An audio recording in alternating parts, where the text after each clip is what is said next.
Bismillahirrahmanirrahim. Assalamualaikum Pak Agus. Selamat pagi. Gimana kabarnya, sehat Pak? Alhamdulillah. Gimana Ibu, baik? Alhamdulillah sehat Pak. Kita bertemu lagi di pendampingan individu yang ketiga ya Pak ya. Nah hari ini kita akan membahas tentang refleksi umpan balik yang telah hasil survei dari instrumen yang telah Bapak bagikan kepada Bapak Kepala Sekolah, rekan sejawat, dan juga kepada siswa-siswa Bapak. Nah di sini sebelumnya saya akan mengingatkan dulu Bapak, apakah Bapak sudah menginput instrumen lembar umpan balik di LMS? Sudah, Bu. Alhamdulillah sudah ya Pak, aman. Nah berikutnya proses apa yang sudah berjalan selama 1 bulan ini Pak? Proses yang sudah berjalan ini, saya telah menerapkan pembelajaran yang berpihak pada murid dan menerapkan pemikiran Cahaya yang berpihak pada murid. Terus saya sudah proses yang sudah berjalan selama 1 bulan terakhir ini, saya sudah menerapkan pembelajaran yang berpihak pada murid dan menerapkan pemikiran Cahaya Dewantara. Dan saya terus berkolaborasi dengan kepala sekolah, kepala sejawat untuk menerapkan budaya positif, Bu, di sekolah. Alhamdulillah sudah berjalan ya Pak ya, Ya. selama 1 bulan ini. Nah, apa rencana tindak lanjut dari pendampingan sebelumnya? Waktu pendampingan kedua kan kita sudah diskusi masalah prakarsa perubahan ya Pak ya, Ya. tentang visi itu. Nah, bagaimana rencana tindak lanjutnya Pak? Rencana tindak lanjut pada pendampingan sebelumnya, saya akan terus berkolaborasi dengan teman sejawat, dengan kepala sekolah untuk mewujudkan visi sekolah yang saya sampaikan di sekolah tersebut. Sekolah saya. Semoga lancar ya Pak ya. Amin, amin. Lalu apa capaian selama 1 bulan terakhir ini Pak yang sudah Bapak lakukan? Capaian yang sudah saya lakukan 1 bulan terakhir ini, saya sudah terbiasa berkolaborasi dengan teman sejawat dan kepala sekolah tentang ilmu yang saya dapatkan pada pendidikan guru penggerak ini untuk kemajuan sekolah saya ini. Alhamdulillah ya Pak ya. Selamat, di sini Bapak sudah melakukan perubahan. Memang banyak sekali di sini kemajuan yang telah Bapak lakukan gitu, dari mulai pemikiran Ki Hajar Dewantara sampai sekarang sudah sampai ke modul 2.2 ya. Nah, lalu di sini kita akan merefleksi hasil survei tadi dan asesmen mandiri tentang kompetensi guru penggerak. Nah, berdasarkan hasil feedback di sini dan asesmen mandiri tentang kompetensi guru penggerak, apa yang kurang baik atau perlu diperbaiki atau perlu ditingkatkan maksudnya menurut responden, baik itu kepala sekolah, rekan sejawat, dan juga dari murid-murid terhadap kompetensi Bapak gitu. Yang menurut kepala sekolah dan teman sejawat, yang perlu ditingkatkan pada diri saya yaitu mengikuti pengembangan diri, meningkatkan kompetensi seperti mengikuti workshop, atau kalau di sini kan ada KKG, saya masih kurang aktif, Bu. Terus kalau menurut anak-anak, alhamdulillah pembelajaran yang sudah saya sampaikan sudah membuat anak-anak senang, dan anak-anak jadi sekarang ada perubahan, jadi berani menyampaikan pendapat ini. Ada tidak Pak yang perlu ditingkatkan menurut anak-anak? Menurut anak-anak yang perlu ditingkatkan adalah prasarana, Bu, alat peraga, apalagi di sini masih terbatas gitu. Nah, lalu di sini apa rencana Bapak ke depannya untuk semakin mengasah kompetensi guru penggerak yang harus Bapak miliki tersebut? Untuk meningkatkan kompetensi guru penggerak, ya saya pribadi rencananya saya akan menyusun rencana untuk peningkatan kompetensi saya dan mengikuti semua workshop atau KKG yang ada di wilayah saya ini. Nah, siapa saja yang akan Bapak libatkan untuk meningkatkan kompetensi guru penggerak yang harus Bapak miliki tersebut? Yang akan saya libatkan dalam peningkatan kompetensi saya yaitu kepala sekolah, teman sejawat, orang tua murid, komite dan seluruh warga yang ada di sekolah. Seluruh stakeholder ya Pak? Iya, stakeholder.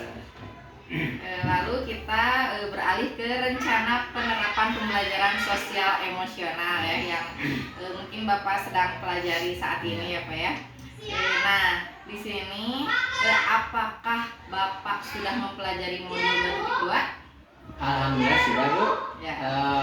Modul 2.2 ya tentang pembelajaran sosial emosional yang bertujuan untuk meningkatkan kenyamanan dalam belajar anak. Dan dalam pembelajaran sosial emosional itu di situ ada yang 5 kompetensi sosial emosional. Yang pertama kesadaran diri, manajemen diri, kesadaran sosial, keterampilan berelasi, mengambil keputusan yang bertanggung jawab. Dan di situ untuk mewujudkan kelima kompetensi sosial emosional tersebut kita harus ada yang namanya kesadaran penuh yang disebut mindfulness Bu. Jadi itu ya Pak ya yang dipelajari dalam modul 2.2 tadi sudah Bapak sebutkan ya. Lalu apakah Bapak sudah merencanakan pembelajaran sosial emosional yang akan diterapkan dalam kelas Bapak? Alhamdulillah sudah Bu, tapi belum dilaksanakan, baru proses perencanaan Bu untuk mewujudkan pembelajaran sosial emosional Bu. Nah, jika sudah, seperti apa perencanaan yang sudah Bapak buat rencananya nih? Rencana kedepannya untuk saya akan menyusun pembelajaran yang lebih menarik untuk mewujudkan pembelajaran sosial emosional tersebut dan meningkatkan kemampuan saya supaya pembelajaran tersebut bisa terwujud di kelas saya. Ya. Lalu apa harapan Bapak setelah menerapkan pembelajaran sosial emosional di kelas Bapak yang Bapak ampuh? Harapannya? Harapannya supaya pembelajaran lebih nyaman dan anak-anak lebih aman dan kompetensi anak lebih meningkat Bu, dan kompetensi saya juga lebih meningkat, terwujudnya pembelajaran yang diinginkan oleh saya sebagai guru dan anak-anakku. Nah, di sini kita beralih ke keterlaksanaan tahapan bagja ya Pak. Oh iya. Nah, berdasarkan hasil diskusi Lokakarya 2 kemarin, kita bulan kemarin, apakah Bapak telah menerapkan metode bagja untuk merencanakan perubahan pada diri Bapak? Sudah, tapi yang ini masih dalam proses perencanaan Bu. Saya sudah menerapkan metode bagja untuk merencanakan perubahan diri dalam pembelajaran dan peningkatan kompetensi diri saya Bu. Di sini setelah Bapak melakukan tahapan bagja, apakah memperoleh hasil sesuai dengan visi guru penggerak yang Bapak inginkan? Sebagai guru penggerak, hasil dari bagja yang saya lakukan tentu masih dalam proses pencapaian Bu. Tetapi jika saya bersungguh-sungguh dan mempunyai komitmen, mudah-mudahan insya Allah visi tersebut bisa terwujud dan tercapai dengan baik. Insya Allah ya Pak ya. Apakah tantangan yang Bapak hadapi dalam menerapkan tahapan bagja ini untuk mencapai visi? Tantangan dalam menerapkan bagja untuk mencapai visi yaitu dalam mencari ide-ide dan gagasan-gagasan, terus apalagi di sekolah saya sarana dan prasarana masih terbatas. Lalu apa yang perlu Bapak perbaiki ke depannya terkait dengan pelaksanaan tahapan bagja untuk perubahan diri Bapak sehingga bisa mencapai visi yang telah dirumuskan? Untuk yang perlu diperbaiki ke depannya? Yang akan saya perbaiki ke depannya dengan menyusun tujuan yang lebih efektif, terus melibatkan semua pihak yang ada di sekitar sekolah dan melakukan evaluasi dan refleksi secara berkala. Nah, kita udah sampai di bagian akhir pendampingan ya Pak ya. Seperti biasa pertanyaan yang selalu saya lontarkan ketika pendampingan ya Pak ya, di bagian refleksi ini, apa hal paling menarik yang Bapak dapatkan setelah proses proses kegiatan pendampingan hari ini. Nah, apa yang membuat hal tersebut menarik menurut Bapak? Pendampingan ini yang membuat saya menarik adalah saya bisa berbagi ilmu dengan pengajar praktek, dan pengajar praktek selalu memberi motivasi dan semangat kepada saya untuk menuntaskan pendidikan guru penggerak ini, walaupun saya ayahnya mulai berkurang gitu. Alhamdulillah setelah pendampingan ini motivasi saya bertambah lagi setelah diberi motivasi yang lebih oleh pengajar praktek.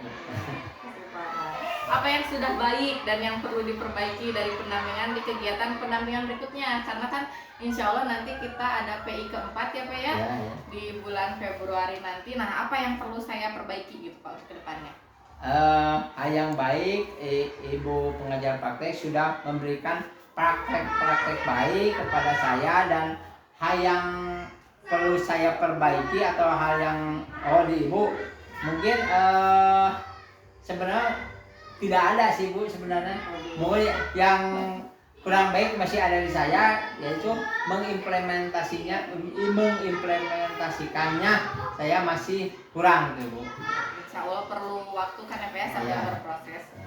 Nah di sini sebelum pendampingan individu keempat nanti ya Pak, walaupun masih lama di bulan Februari, tugas yang harus disiapkan oleh Bapak di sini adalah sebagai gambaran nanti. CGP di sini menyusun RPP dengan unsur diferensiasi, kompetensi sosial emosional, dan juga budaya positif. Jadi sudah ada ketiga unsur itu di dalamnya. Nanti kita sepakati batas waktu pengerjaan RPP-nya gitu ya. Nah, RPP yang telah disusun oleh Bapak nanti dikirimkan kepada saya untuk diberikan umpan balik. Kemudian nanti diserahkan kembali ke Bapak untuk dilakukan perbaikan jika ada perbaikan atau jika ada yang perlu ditambahkan seperti itu. Lalu nanti kita akan menentukan jadwal pelaksanaan observasi pembelajaran dengan Bapak gitu ya. Nanti observasi pembelajaran itu dilaksanakan minimal 2 jam pelajaran. Nanti mengikuti jadwal CGP atau jadwal yang disepakati bersama. Nah itu gambaran untuk PI. Insya Allah mudah-mudahan lancar ya Pak ya, sehat semuanya. Dan insya Allah kita juga sampai bertemu lagi di Lokakarya ketiga ya, insya Allah tanggal 18 nanti ya. Terima kasih Bapak atas penerimaan dan sambutannya.